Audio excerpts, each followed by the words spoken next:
നമസ്കാരം, green global ചാനലിലേക്ക് സ്വാഗതം.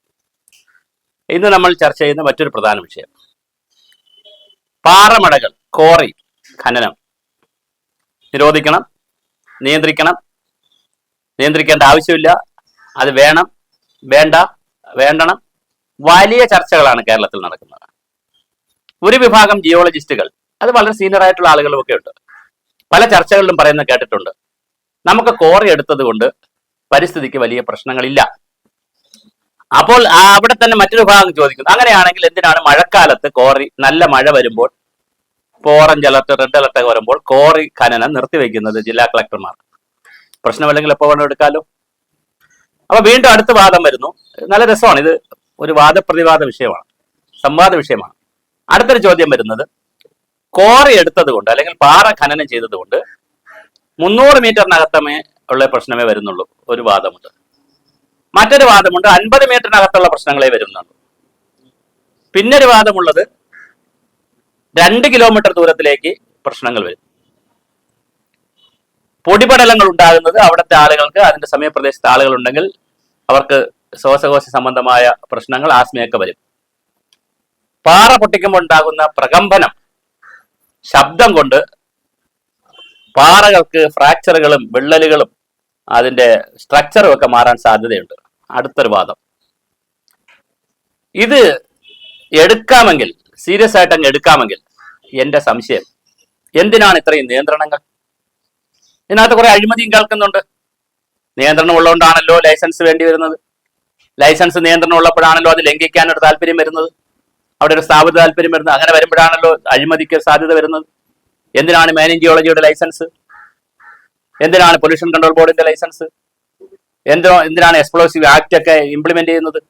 നമ്മൾ റബ്ബർ കൃഷി ചെയ്യും പോലെ, അല്ലെങ്കിൽ മറ്റേതെങ്കിലും ഒരു വസ്തു കൃഷി ചെയ്യും പോലെ, വസ്തുവിന്റെ ഉടമസ്ഥർ, പാറയുള്ള വസ്തുവിന്റെ ഉടമസ്ഥർ ഇഷ്ടമുള്ള മുതലാളിക്ക് കൊടുക്കുക, ഒരു ചെറിയ കരാർ വെച്ച്, ലീസിന്റെ കരാർ വെച്ച് കൊടുക്കുക. മുതലാളി ഇഷ്ടമുള്ളത് എടുക്കട്ടെ, എടുത്തിട്ട് പോട്ടെ, പ്രകൃതിക്ക് കുഴപ്പമില്ലെങ്കിൽ എടുത്തൂടെ?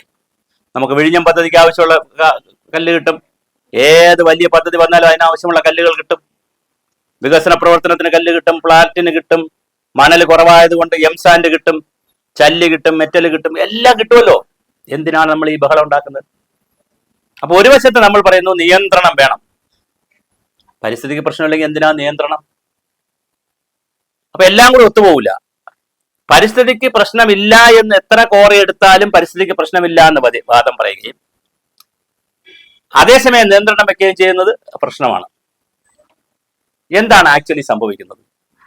യഥാർത്ഥത്തിൽ സംഭവിച്ചിരിക്കുന്നത്, പാറ ഖനനം ചെയ്താൽ എത്രമാത്രം പ്രദേശത്ത് അതിന്റെ ദോഷവും ഗുണവും ഉണ്ടാവുമെന്ന് സയന്റിഫിക്കായി ക്വാണ്ടിഫൈ ചെയ്തിട്ടില്ല.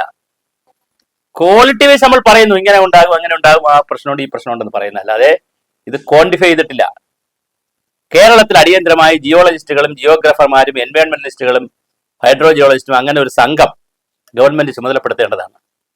കോറി, എസ്പെഷ്യലി മലനാട്, ഇടനാട്, ഇവിടെ 2 പ്രദേശങ്ങളിലാണല്ലോ കൂടുതൽ കോറി ഉള്ളത്, തീരപ്രദേശത്ത് കുറവല്ലേ? ഈ 2 പ്രദേശത്തെ കോറിയും എടുക്കുമ്പോൾ എത്രമാത്രം കോറിയും എടുക്കാം? എടുക്കുന്ന കോറിയിൽ എടുത്തു കഴിയുമ്പോൾ, അബാൻഡൻ ചെയ്ത് കഴിയുമ്പോൾ ആ കോറി എന്താണ് ചെയ്യേണ്ടത്? ഇപ്പൊ പോത്തങ്കോടിനടുത്തുള്ള, തിരുവനന്തപുരം ജില്ലയിലെ പോത്തങ്കോടിനടുത്തുള്ള ഒരു കോറി അബാൻഡൻ ചെയ്തതിനു ശേഷം ധാരാളം വെള്ളം കെട്ടിക്കിടക്കായിരുന്നു. അവിടെ നിരവധി മരണങ്ങൾ നടന്നിട്ടുണ്ട്. പല സ്ഥലങ്ങളിലും ഇത് വേസ്റ്റ് ഡംപ് ചെയ്യുന്നുണ്ട്. അപ്പൊ കോറി മടകൾ, അല്ലെ പാറ മടകൾ എത്രമാത്രമാകാം, അതായാൽ എത്ര എടുക്കാം, എടുത്തു കഴിഞ്ഞതിന് ശേഷം അത് അബാൻഡൻ ചെയ്ത് കഴിഞ്ഞാൽ എങ്ങനെ അത് റീഫില്ല് ചെയ്യണോ, അതെങ്ങനെ ഉപേക്ഷിക്കും, ഇതിനെ സംബന്ധിച്ചൊന്നും ഒരു ശാസ്ത്രീയ പഠനവുമില്ല. അപ്പൊ ജിയോളജിക്കൽ സർവീസിന്റെയും ഗ്രൗണ്ട് വാട്ടർ ഡിപ്പാർട്ട്മെന്റും യൂണിവേഴ്സിറ്റികളും എൻവയോൺമെന്റ് ഡിപ്പാർട്ട്മെന്റും എൻസസും പറ്റുന്ന എല്ലാവരും കൂടി ചേർന്നിട്ട് ഗൗരവമായി ഗവൺമെന്റ് ഒരു കമ്മിറ്റി വെക്കണം. എന്നിട്ട് ഇതിനെ സംബന്ധിച്ചൊരു സംവിധാനം തയ്യാറാക്കണം. പിന്നൊരു വാദമുണ്ട്. ഇടതുപക്ഷ ജനാധിപത്യ മുന്നണി കഴിഞ്ഞ പ്രാവശ്യത്തെ മാനിഫെസ്റ്റോയിൽ, പ്രാവശ്യം അത് പറഞ്ഞിട്ടുണ്ടോ എന്ന് എനിക്കറിയില്ല, കഴിഞ്ഞ പ്രാവശ്യത്തെ മാനിഫെസ്റ്റോ കണ്ടപ്പോൾ അതിൽ പറഞ്ഞിരുന്നു, എന്ന് പറഞ്ഞാൽ 8 വർഷങ്ങൾ മുമ്പുള്ള തെരഞ്ഞെടുപ്പ് മാനിഫെസ്റ്റോയിൽ പറഞ്ഞിരുന്നു, പാറ ഖനനം കേരളത്തിന്റെ പരിസ്ഥിതിക്ക് ദോഷമുണ്ടാവും എന്നുള്ളത് കൊണ്ട് അത് പൊതുമേഖലയിൽ കൊണ്ടുപോകുന്നു. വർഷം 8 കഴിഞ്ഞു, പൊതുമേഖലയിൽ കൊണ്ടുപോയില്ല എന്ന് മാത്രമല്ല, ഇപ്പോഴും അത് വേറെ സ്വകാര്യ വ്യക്തികൾക്കും അത് എടുക്കാം.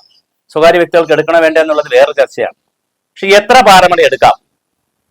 ഓരോ ജനവാസ കേന്ദ്രങ്ങളുണ്ടെങ്കിൽ അവിടെ നിന്ന് എത്ര എടുക്കാം? അല്ലെങ്കിൽ എടുത്തുകൂടെ? ജനവാസ കേന്ദ്രമില്ലെങ്കിൽ എവിടെയൊക്കെ അനുവദിക്കാം. ഇനി മറ്റൊരു പ്രധാന പ്രശ്നം കൂടിയുണ്ട്. ആരും ശ്രദ്ധിക്കാത്തൊരു പ്രധാന പ്രശ്നം പരിസ്ഥിതിവാദികൾ അല്ലെങ്കിൽ പരിസ്ഥിതി പറയുന്നവർ ചൂണ്ടിക്കാണിക്കുന്നുണ്ട്. അതായത് ഒരു പാറമട എന്ന് പറഞ്ഞാൽ പലപ്പോഴും ഉൾഭാഗത്തായിരിക്കും. ആ പാറമടയിലേക്ക് തൊട്ടടുത്ത് ചിലപ്പോൾ ആളൊന്നും കാണത്തില്ല. അതൊരു മലയിലാണെങ്കിൽ മിക്കവാറും മലയിലായിരിക്കുമല്ലോ. ആ മലയിലേക്ക് റോഡ് പണിതേക്കും. ടിപ്പർ ലോറി കൊണ്ടുപോകാനായിട്ട് റോഡ് പണിയും. ഈ താഴ്വരയിൽ നിന്ന് റോഡിൽ നിന്ന് മെയിൻ റോഡിൽ നിന്ന് ആ പാറമട വരെയും വഴി ഉണ്ടായെങ്കിലല്ലേ പാറ കൊണ്ടുവരാൻ പറ്റുള്ളൂ നാട്ടിലേക്ക്. അങ്ങനെ കൊണ്ടുവരാനായിട്ട് റോഡ് പണിയും. ഇത് വളരെ അശാസ്ത്രീയമായിട്ടാണ്. മല കട്ട് ചെയ്ത് അശാസ്ത്രീയമായിട്ട് ഈ റോഡുകളുടെ ഭാഗമായി സൈഡ് കട്ടിങ്ങും ലാൻഡ് സ്ലൈഡും ലാൻഡ് സ്ലിപ്പിങ്ങും വെള്ളം ഇരിക്കലും മഴവെള്ളം ഭൂമിയിൽ ഇറങ്ങലും കിനിഞ്ഞിറങ്ങലും അങ്ങനെ കുറെ പ്രോസസ്സിലൂടെ റോഡിന്റെ വശമിടിയുന്ന കാര്യമുണ്ട്. അപ്പൊ പാറമട എടുക്കുന്ന സ്ഥലം മാത്രമല്ല, അതിന്റെ അനുബന്ധമായി നിർമ്മിക്കുന്ന റോഡുകളും കുറെ പാരിസ്ഥിതിക പ്രശ്നങ്ങൾ മലനിരകളിൽ ഉണ്ടാക്കുന്നു എന്നുള്ള വാദമുണ്ട്. അപ്പൊ ഇതൊക്കെ ചർച്ച ചെയ്യണം. നമുക്ക് പാറമട വേണം, പാറയും വേണം, വികസനവും വേണം. പരിസ്ഥിതി വേണം, നമുക്ക് വികസനവും വേണം. അപ്പൊ അതനുസരിച്ച് നമ്മൾ എന്തൊക്കെയാണ് ചിട്ടപ്പെടുത്തേണ്ടത്? നമ്മുടെ നിർമ്മാണ രംഗമാണോ ചിട്ടപ്പെടുത്തേണ്ടത്? ഒന്നാമത്തെ ചോദ്യമുണ്ട്. 80 ലക്ഷം വീടുകൾക്ക് 1,20,00,000 വീടുകളുണ്ട് ഇവിടെ. നമ്മുടെ NRI പണം എല്ലാം പോകുന്നത് വീട് വെക്കാനാണ്, ലാൻഡ് വാങ്ങാനാണ്. അതെങ്ങനെ നമുക്ക് വേറെ രൂപത്തിലേക്ക് കൺവെർട്ട് ചെയ്താൽ പൈസ കൊണ്ടുപോകാം? എങ്ങനെ നമുക്കിത് കൈകാര്യം ചെയ്യാം? നിർമ്മാണത്തിന് പാറ മാത്രമാണോ ഒരു വസ്തു? മറ്റ് വസ്തുക്കൾ ഉണ്ടോ? ബദൽ ഉൽപ്പന്നങ്ങൾ ഉണ്ടോ? അതും ചർച്ച ചെയ്യണം. അപ്പൊ ഈ കാര്യങ്ങളൊക്കെ നമുക്ക് സമൂഹത്തിൽ സയന്റിഫിക്കായി ചർച്ച ചെയ്യണം. നമ്മുടെ ശാസ്ത്ര ഗവേഷണ സ്ഥാപനങ്ങൾ ഇത്തരം കാര്യങ്ങൾ ഞാൻ പറഞ്ഞ പോലെ പാറമട ആകാമോ, ഏതൊക്കെ ഭൂമി കേരളത്തിൽ എവിടെയൊക്കെ ആകാം, അടിയന്തരമായിട്ട് സർവേ നടത്തണം. എത്ര പാറമടയുണ്ട്, അത് ലൈസൻസ് കൊടുത്തിരിക്കുന്നത് ഇത്ര, ലൈസൻസ് ഇല്ലാതെ പ്രവർത്തിക്കാൻ ശ്രമിക്കുന്നത് ഇത്ര, പ്രവർത്തിച്ചുകൊണ്ടിരിക്കുന്നത് ഇത്ര, അത് നിർത്തേണ്ടത് ഇത്ര. ഇങ്ങനെ ഒരു കണക്കെടുക്ക് നമുക്കുണ്ടാവണം. അതുപോലെ തന്നെയാണ് ഇതിനെ സംബന്ധിച്ചുള്ള ഇതിന്റെ പാരിസ്ഥിതികമായ പ്രശ്നങ്ങൾ, ജനങ്ങളെ ബാധിക്കുന്ന ആരോഗ്യ പ്രശ്നങ്ങൾ, അവിടുത്തെ കുടിവെള്ളത്തിനുണ്ടാകുന്ന പ്രശ്നം, അവിടുത്തെ ഭൂവിനിയോഗത്തിനുണ്ടാകുന്ന പ്രശ്നം, അവിടുത്തെ ജിയോളജിക്കുണ്ടാകുന്ന പ്രശ്നം, സമാന്തര മലകൾക്കുണ്ടാകുന്ന പ്രശ്നം. ഇതൊക്കെ വളരെ സയന്റിഫിക്കായി പഠിക്കണം. എന്നിട്ട് ചില തമ്പ് റൂൾസ് ഉണ്ടാക്കണം, ചില ഡേറ്റകൾ ഉണ്ടാക്കണം. അതിന്റെ വെളിച്ചത്തിൽ വേണം പാറമടകൾക്ക് നമ്മൾ ലൈസൻസ്. അതിന്റെ വെളിച്ചത്തിൽ കൊടുക്കുമ്പോൾ നമുക്ക് ലൈസൻസ് പോലും കൊടുക്കേണ്ട കാര്യമില്ല എന്നാണ് ഞാൻ പറയുന്നത്. എന്തിനാ ലൈസൻസ് കൊടുക്കുന്നത്? നമ്മൾ മാർക്ക് ചെയ്താൽ മതി, ഇന്ന സ്ഥലത്തുള്ള പാറമടയെ എടുക്കാവൂ, ഇന്ന സ്ഥലത്ത് എടുത്താൽ ഇന്ന പ്രശ്നം ഉണ്ടായാലും ഇത്ര അളവിലേ എടുക്കാവൂ. അതിനൊരു മോണിറ്ററിംഗ് കമ്മിറ്റി മതി.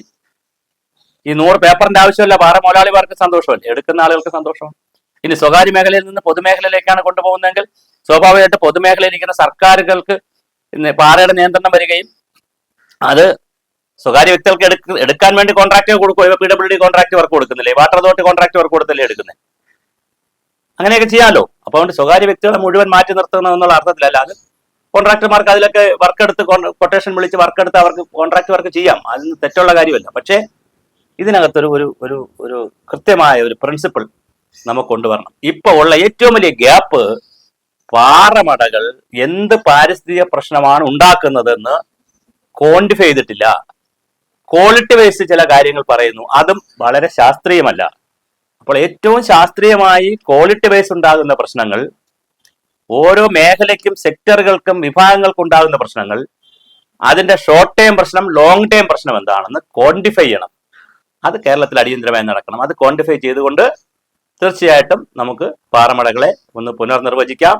എവിടെ എടുക്കാം, എത്ര എടുക്കാം, എടുത്തതിന് ശേഷം എന്ത് ചെയ്യണം, അബാൻഡൻ ചെയ്തതിന് ശേഷം അബാൻഡൻ ചെയ്ത കോറികളെ എങ്ങനെ നമുക്ക് റിജുവനേറ്റ് ചെയ്യാം. പാറയായിട്ട് പറ്റത്തില്ല, അല്ലാതെ എങ്ങനെയാണ് നമുക്ക് യൂട്ടിലൈസ് ചെയ്യാൻ പറ്റുക, ഇത്തരം കാര്യങ്ങൾ കൂടി ചർച്ച ചെയ്തുകൊണ്ട് നമുക്ക് കാര്യങ്ങൾ ആലോചിക്കാം. അതോടൊപ്പം തന്നെ ബദൽ മെറ്റീരിയലുകൾ, മറ്റ് മെറ്റീരിയലുകൾ ഉപയോഗിച്ച് ഇപ്പൊ സ്റ്റീല്, കമ്പി, തടി നന്നായി പച്ചപ്പുണ്ടാക്കുകയും മരങ്ങൾ വീണ്ടും വീണ്ടും വച്ചുപിടിപ്പിക്കാൻ വൃക്ഷ തൈകൾ വച്ചുപിടിപ്പിക്കുകയും ചെയ്താൽ മരം എടുക്കാം. മരം എടുക്കേണ്ട ഒരു പ്രോസസ് തടി തന്നെയാണ്. മരങ്ങൾ നമ്മൾ മുറിക്കേണ്ടെന്നുള്ള അഭിപ്രായക്കാരാണ്. പക്ഷെ ഒരു മരം മുറിക്കുമ്പോൾ 10 എണ്ണം 20 എണ്ണം 30 എണ്ണം 40 എണ്ണം വയ്ക്കണം പകരം. അപ്പൊ അങ്ങനെ അതൊരു റോളിംഗ് പ്രോസസ്, സൈക്ലിക് പ്രോസസ്സാണ്. മുറിക്കുന്നതിന്റെ 10 മടങ്ങ് നമ്മൾ വയ്ക്കാൻ പറ്റണം. ആ നിലയിൽ നമുക്ക് തീർച്ചയായിട്ടും പുതിയ മെത്തേഡുകൾ, മെറ്റീരിയലുകൾ, നിർമ്മാണ സാങ്കേതിക രീതികൾ ഒക്കെ കൊണ്ടുവന്നുകൊണ്ട് നിർമ്മാണ മേഖലയെ നമുക്കൊന്ന് ചിട്ടപ്പെടുത്തണം.